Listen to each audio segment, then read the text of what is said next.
Halo sobat Jangan Tulalit, kita ketemu lagi dengan Darto di acara Ngosen ya. Ini Ngosen ini adalah mungkin boleh dibilang Ngosen itu artinya ngoceh sendiri ya. Jadi saya akan membahas berbagai macam gadget ya, juga smartphone ya. Dan kali ini saya akan membahas soal handphone yang saya maksud adalah ini Samsung S21 5G ya. Nah, ngomongin 5G saat ini memang lagi rame ya. Orang-orang lagi banyak memperbincangkan soal jaringan 5G ya. Tentu saya sebagai yang berkecimpung di liputan-liputan teknologi ya, cukup senang ya dengan hadirnya jaringan 5G ini yang ternyata lebih cepat dari yang kita duga ya. Jadi pertama adalah yang diproklamirkan oleh Telkomsel ya. Dia mungkin yang pertama akan melakukan peluncuran 5G ya. Karena memang saat ini sudah banyak bermunculan handphone-handphone yang sudah memiliki kemampuan di 5G. Walaupun dengan ada beberapa catatan ya, kalau 5G-nya si Telkomsel ini memang masih spesifik ya, karena dia harus menggunakan N40 kalau nggak salah ya. Jadi kalau pemainnya handphonenya nggak support N40 ini ya mungkin 5G-nya Telkomsel belum bisa dimanfaatkan. Tapi nggak usah khawatir, sudah ada smartphone lain, merek lain ya. Nanti akan kita bahas berikutnya, itu sudah memiliki kemampuan yang bisa mengakses layanan 5G-nya Telkomsel ya. Jadi saya akan membahas soal smartphone ini ya. Ini kalau kita lihat, ini adalah Samsung Galaxy S21 5G. Handphone ini sudah saya gunakan kurang lebih 2 minggu ya. Jadi saya akan lebih banyak menyoroti dari sisi kameranya ya. Kameranya baik itu untuk fotografi maupun videografi. Jadi kalau kita lihat bahwa Samsung Galaxy S21 5G ini memiliki 3 lensa ya yang cukup besar ya. Kalau kita lihat ya, tentu ini mempunyai kemampuan yang lebih ya, dengan segala kelebihannya, karena ini memang HP smartphone premium ya. Jadi kita akan mencoba melihat dari sisi kedua hal tersebut, dari sisi dari sisi videografi dan fotografi. Nah, sebagai catatan, karena saat ini boleh dibilang perkembangan fotografi dan videografi itu cukup pesat ya. Kadangkala kita agak sulit ya menentukan kemampuan dari sebuah kamera atau video dari sebuah smartphone. Seperti kita ketahui bahwa smartphone yang low end ya, atau mungkin juga middle ya, itu juga mempunyai kemampuan yang kadang-kadang fiturnya juga sama ya yang dimiliki oleh kamera-kamera premium. Tidak seperti zaman dulu ya. Jadi antara handphone low end, middle ya, tengah dan atas itu gapnya tuh terlalu tinggi ya, terlalu besar. Jadi kita gampang, tapi sekarang ini mungkin agak susah gitu ya. Kalau kita lihat di handphone low end juga sudah ada fitur-fitur, misalnya zoom ya, terus kemudian juga makro ya, wide ya, kemudian juga ada yang slow motion ya, kemudian juga kualitas pixelnya juga cukup lumayan bagus ya.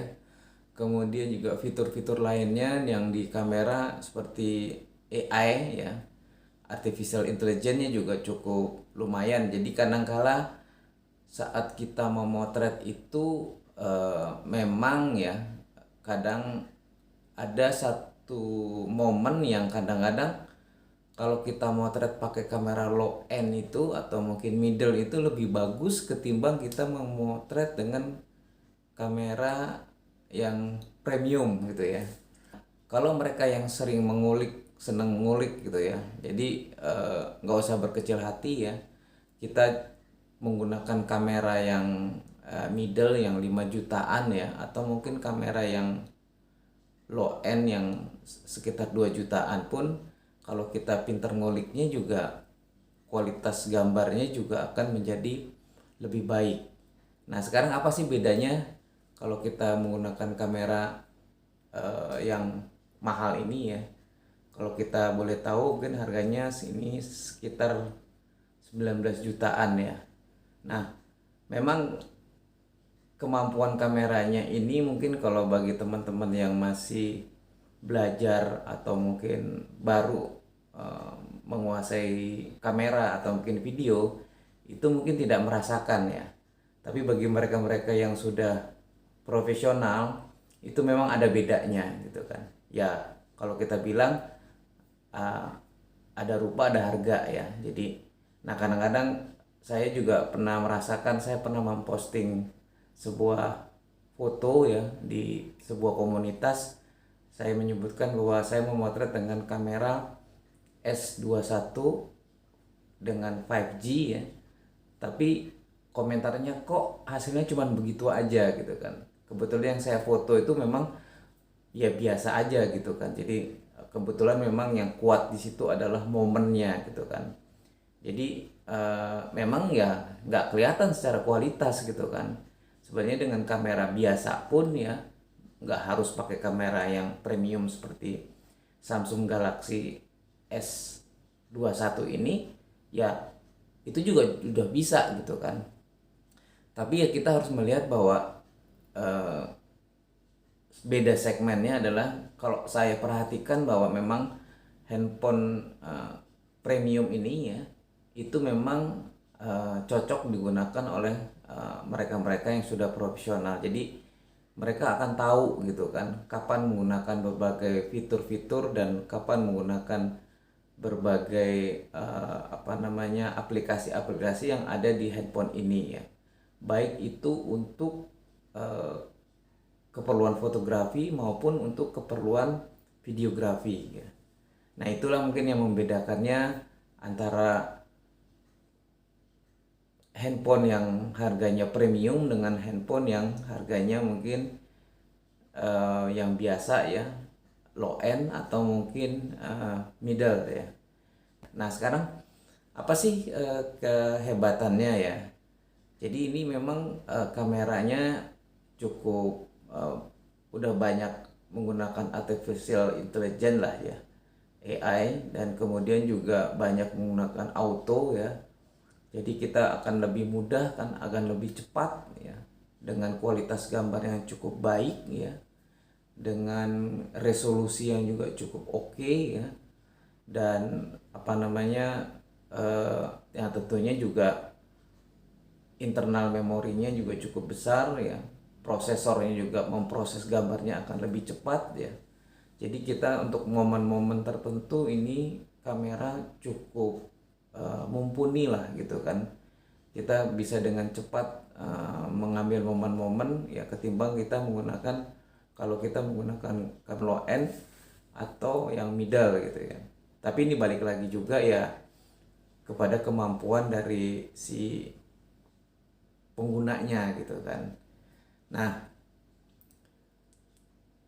itu yang saya rasakan dari kamera atau peralat dari si Samsung Galaxy S21 ini ya. Cuman memang juga ada beberapa di samping kelebihan-kelebihannya ya. Jadi kalau saya melihat ada beberapa sedikit yang kadang-kadang juga mengganggu juga ya. Jadi handphone ini tidak memiliki kemampuan untuk makro ya. Ya, jadi nggak ada makro. Kalau kita bisa lihat di apa namanya menunya gitu ya, teman-teman lihat ya, kalau kelihatan nggak dia di sini juga apa namanya ada pro-nya ya. Jadi ada cuman mereka udah otomatis ya, bisa motret makanan ya, bisa motret malam, bisa motret potret, video potret ya, video pro ya, kemudian juga gerakan lambat, hyperlapse ya, dan ada sini namanya tampilan sutradara ya. Jadi ini memang cukup lengkap ya, memang untuk orang-orang yang memang sudah menguasai fotografi dan videografi. Jadi dia paham gitu kan. Dan ini tidak dimiliki oleh handphone-handphone yang middle atau low end gitu kan. Jadi handphone ini memang cocok bagi mereka-mereka yang memang sudah paham banget tentang videografi dan fotografi ya. Dan memang mungkin segmennya juga ini juga bukan untuk para pemula ya, atau mungkin orang-orang yang kebanyakan. Jadi ini memang cocok untuk para profesional ya, baik itu konten kreator atau mungkin juga untuk bekerja para eksekutif gitu ya. Jadi ini bisa apa namanya memaksimalkan, jadi si penggunanya tuh nggak usah terlalu banyak mikir, terlalu banyak teknis ya. Dia bisa dengan cepat, dengan otomatis melakukan pemotretan, pembuatan video dengan cepat, dengan momen yang ada, dengan beberapa apa namanya subjek yang dia potret, dengan kemudian hasilnya akan sangat baik ya. Kemudian juga kalau kita lihat juga memang prosesornya juga cukup mumpuni ya. Jadi dalam pemrosesan videonya pun juga akan lebih cepat ya. Misalnya untuk rendering gitu kan, kalau kita ngedit video di handphone ini juga akan lebih cepat ya, dan kualitasnya lebih baik ketimbang kalau kita menggunakan handphone yang di bawah middle atau low end gitu kan. Jadi itu sih mungkin sebenarnya yang harus saya sampaikan. Jadi kalau kalian ingin lebih detail soal kualitas atau mungkin spesifikasi dari smartphone ini, mungkin kalian juga bisa melihat di apa namanya youtuber teman-teman saya yang lain ya, yang memang ngebahas dari sisi teknisnya ya. Saya cuma hanya memberitahukan bahwa memang handphone ini memang cocok bagi para eksekutif ya, para pekerja yang memang udah profesional ya, dan apa namanya yang sudah paham banget dengan fotografi dan videografi ya. Jadi itu saja mungkin yang bisa saya sampaikan dari si Samsung Galaxy. Dengan menggunakan kamera handphone ini, kualitas gambarnya akan menjadi lebih baik, dan kualitas lain-lainnya pun akan menjadi lebih oke. Demikian mungkin yang bisa saya sampaikan sedikit soal smartphone ini ya. Mudah-mudahan bermanfaat ya, dan mungkin bisa menambah pengetahuan buat kalian. Dan kalau kalian memang merasa cocok ya, merasa pas ya, handphone ini juga mungkin bisa kalian miliki walaupun dengan budget yang cukup lumayan ya. Itu saja mungkin dari saya. Sampai ketemu kembali. Salam gadget. Bye.